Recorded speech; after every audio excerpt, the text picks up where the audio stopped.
Hello everyone, কেমন আছো সবাই? এত শীতের মধ্যে একটা ব্লগ তৈরি করলাম তোমাদের জন্য।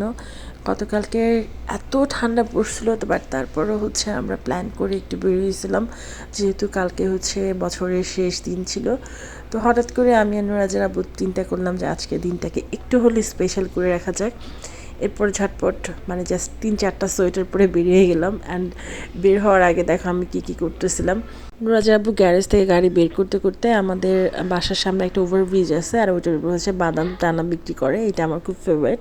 তো আমি ভাবতেছিলাম যে বাদাম টানা আর আমসত্ত্ব নিয়ে গেলে গাড়ির মধ্যে বসে বসে খাওয়া যেতে পারে।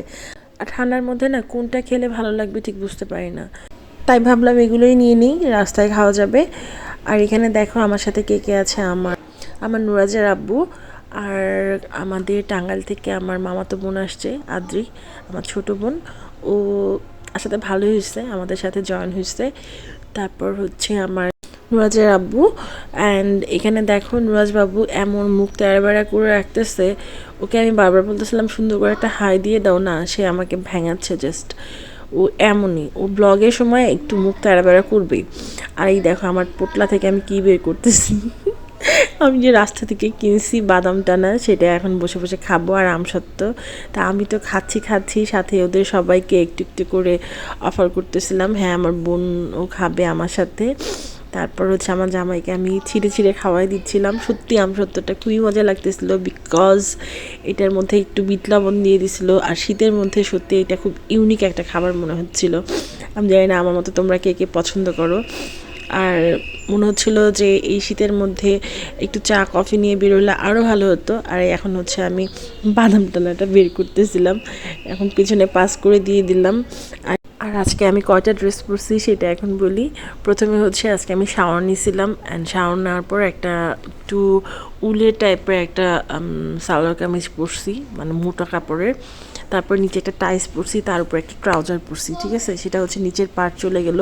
আর উপরে কী পরছে, ওই কামিজটার উপরে একটা লং একটা হুডিয়ে পরছি। হ্যাঁ, তারপরে এই যে জ্যাকেট পরছে একটা, এটা কী বলে, এটা কী কালার আমি জানি না, যাই হোক। তো এই জ্যাকেটটা আমাকে প্রায় 1 সপ্তাহ আগে নুরাজের আব্বু আমাকে না নিয়ে সে কিনে নিয়ে আসছে আমার জন্য, অ্যান্ড তার জন্য সেম।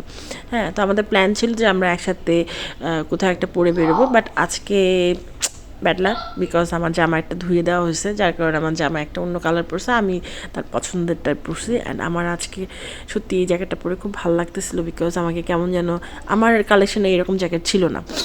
যাই হোক, বাদাম টানা খাচ্ছি, জামাইকে নিয়ে ঢং করতেছি, তাকে ক্যামেরার দিকে তাকাইতে বাধ্য করতেছিলাম আমি বারবার। সে ড্রাইভে মনোযোগ ছিল, বাট তারপরে আমি বলতেছিলাম না, আমার দিকে একটু ফোকাস দাও। যাই হোক, এরপর আমার বোনের সাথে একটু হাই হ্যালো দিলাম, বললাম যে তোমরা আমার ব্লগে কী বলবা, বাট আমি কথাটা রাখিনি ইচ্ছা করে, কারণ ওরা এত পচায় আমাকে, ওগুলো রাখা যাবে না। তো আমরা খেতে আমি খেতে অলরেডি চলে এসেছি আমাদের যেখানে গন্তব্য ছিল আমার বড় খালামণির ওখানে। অ্যান্ড ওখানে এসে খালামণি আর খালুকে নিয়ে আমরা অন্য একটা জায়গায় যাবো, এবং নেক্সট ব্লগে সেটা তোমাদের সাথে শেয়ার করবো। আজকের মতো বিদায়, টাটা, ভালো থেকো সবাই।